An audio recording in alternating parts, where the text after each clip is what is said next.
I'm done.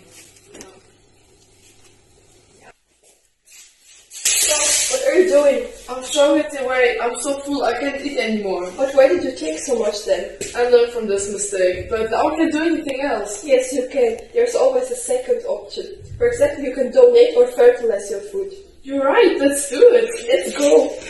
They produce enough food to feed the entire world, yet 1/3 of it never reaches the table. Jose Graciano da Silva, Director General of the FAO of the United Nations. What you have just seen happens every day in thousands of homes. We simply throw away food. But it's not just garbage. It's a huge problem that many people don't know about. When we send food to the bin, we are throwing away the water and energy used to create it. We are polluting our planet.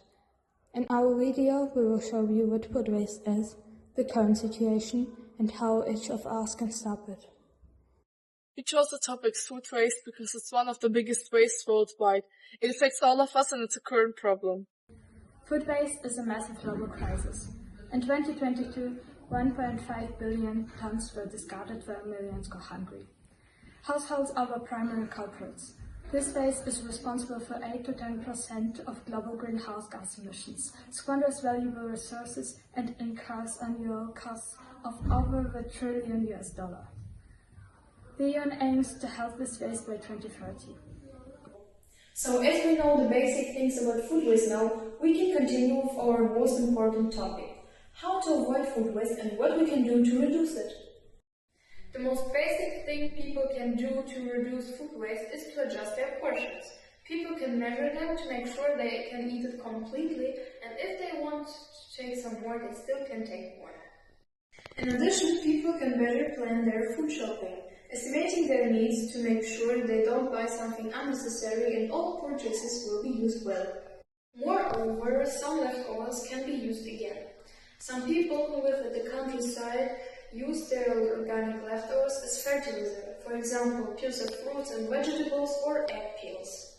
So the government can ensure that all households have an organic garbage. There they can put their leftovers, which can later be used by farmers as fertilizer.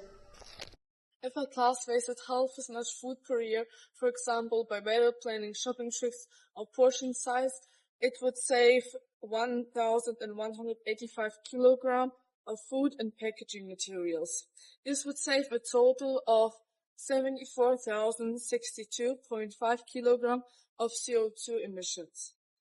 In 2022, 16.2 billion tons of CO2 were released worldwide.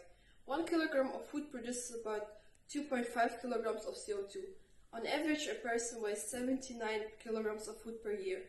If you multiply this by 30 people, you get 2,370 kilograms. This is the approximate amount of food waste produced by a single class each year. Our conclusion is, if you always throw too much food away, just buy or take less. And if you want to do something about the CO2 emissions, at least estimate your needs and think about what you really need to buy. I'm glad that you just helped other people and donated the food instead of throwing it away. Yes, I thought it would be a good idea. Yes, thank you, climate changer.